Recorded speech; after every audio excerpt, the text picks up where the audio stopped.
Kasi dapat po. Ngayon, magdaldala na kayo. Go. Oo, yung mga walang katabi. Walang kadaldalan. Alright, bakit siya nagpagawa? There are several possible reasons. Number one, he could not accept that his kingdom will come to an end. May dahilan tayo dyan. Nasa chapter 4, mga kapatid ko, nang siya ay naglalakad doon sa kaharian niya, nakita niya dahil elevated yung kanilang walled city, mga kapatid ko, and he was looking. And you know, sa history natin, ang Babylon has one of the 7 wonders, the Hanging Gardens. Alright? Kung napasama sana itong G1 natin, baka napasama ito sa modern wonders. Pero bago pa yan, meron ng Babylonian Hanging Gardens. Nang tinitingnan niya yung kanyang kingdom, sabi niya, what magnificent this is. May this last forever. At yan ay nakuha ng mga archaeologists na marami palang mga epitaph, yung mga nakalagay sa mga bato na nasa Babylon, na nakalagay, sinasabi nitong si Nabucodonosor, the glory of Babylon, may it last forever. So nagpagawa siya ng isang malaking larawan na ginto, mga kapatid ko. At nag-utos siya doon sa lahat ng mga tao, doon sa Babylonia, sa empire ng Babylonia, sa Daniel chapter 3. Ang utos, mga kapatid, ay ganito. Nasa verse 4. And King Nebuchadnezzar, sabi dito sa verse 2, King Nebuchadnezzar sent word to gather together the satraps, administrators, governors, counselors, treasurers, judges, magistrates, and all the officials of the provinces to come to the dedication of the image which King Nebuchadnezzar had set up. So they come. Then the herald loudly proclaimed, nations and peoples of every language, this is what you are commanded to do. As soon as you hear the sound of the horn, flute, cedar, lyre, harp, pipe, and all kinds of music, you must fall down and worship the image of gold that King Nebuchadnezzar has set up. Whoever does not fall down and worship will immediately be thrown into a blazing furnace of fire. Apparently, now let me give you some context so that you will understand the old narrative.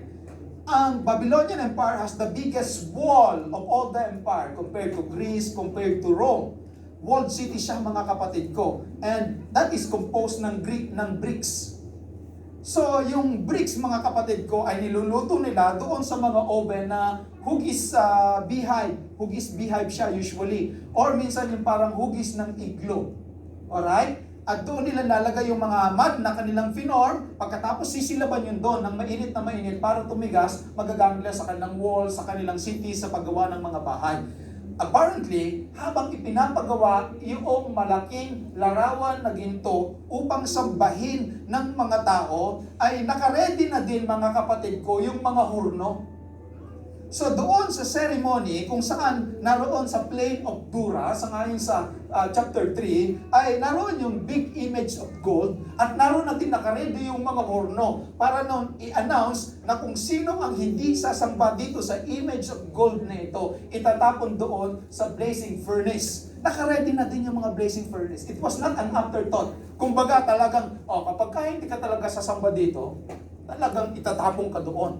Immediately, mga minamahal na mga kapatid. Sa napag-aralan natin ito, kahit nangyari na ito many thousands of years back because of the prophecy na mangyayari daw ang mga bagay na ito din sa hinaharap. Nakita natin yan sa Revelation chapter 13. Sa Revelation chapter 13, nakaparallel sa Daniel chapter 3 na inaaral natin that there will be a universal commandment of worship.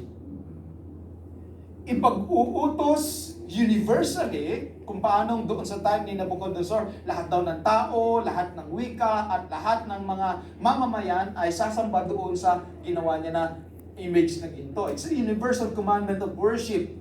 Another thing to consider na nakaparallel sa Revelation chapter 13, sa huling panahon, kung paano ginawa doon sa panahon ni Nabucodonosor, mga kapatid ko, ay merong utos at yung utos ay hindi utos ng Diyos, kundi utos ng tao, yung paraan ng pagsamba. Number 3, pag binasa niyo din ang Revelation 13, later on ay bubuksan natin, yung pag-uutos na mag-worship, mga kapatid ko, ay to worship an image. Sa Daniel chapter 3, it is the golden image. Sa Revelation chapter 13, ito yung tinatawag nating image of the beast.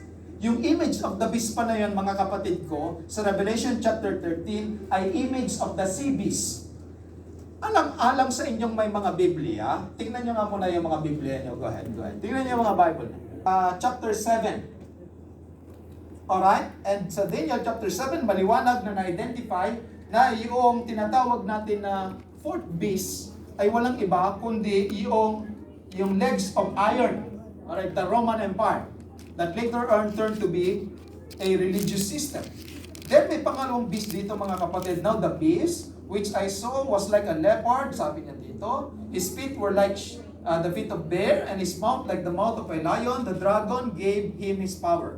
So itong sea beast na nag-identify din doon sa legs of iron sa Daniel chapter 7, mga kapatid ko, sa Daniel chapter 2, at sa Daniel chapter 7 naman ay kumakatawan doon sa isang hayop na katakot-takot na karimari-marim, iba yung kanyang itsura kaysa doon sa mga nauna ng mga beast. This is Daniel chapter 7. Let me just clarify para sa ating mga kasamang sumasamba online. Daniel chapter 2 ay yung legs of iron. Sa Daniel chapter 7 ay yung hayop na kakaibang itsura. Pero the fourth beast pa rin siya kung paano the fourth kingdom. And identify natin yung fourth kingdom, mga kapatid ko, na the Roman Empire that has later on turned to be a religious system na mag-collapse ang political system niya. Alright, so, yung commandment to worship an image sa Revelation chapter 13. Marami nga antukin dito sa usapang ito, ipagpamanhin nyo lang. Pastor, yung mga bis-bis na yan, Pastor, itong katabi ko parang ano na din nag-bis mode na din Pasensya na kayo, mga kapatid. Minsan, kailangan nating magkaroon ng medyo Bible study na maayos, hindi lang yung masaya kayo, malakas kayo, inspired kayo, but this is the point. There can nothing be in this world that can strengthen your faith rather than the fulfillment and understanding of prophecy. When you do not understand who you are and why you are here and the purpose of your faith, wala din yan. Pagka-inspire ka, di-inspire ka lang. Pagka wala kang pera, malungkot din yung pananampalataya mo. Sapagkat hindi nakabatay saan? Sa katotohanan ng Diyos. So, hayaan nyo lang maboard kayo ng konti, manalangin kayo sa banal na Espiritu, maunawaan niya mga bagay nito. Amen? Amen? Amen! Alright. So, sa Daniel chapter 3, merong utos na i-worship yung image of God. Sa Daniel chapter 13, ay may utos din na i-worship yung image of the beast, the sea beast. Yung sea beast ay yung Roman that turns to be a religious system later on. At yung dragon, kilala nyo naman yung dragon, di ba? Na-identify natin yung dragon sa Revelation 13, sa Revelation chapter 12. Yung dragon nasa Revelation chapter 12, verse 7, 8, and 9 ay walang iba daw kundi si Satan. So si Satan nagbigay ng power doon sa sea beast, yung Roman Empire that later on turned to be a religious power.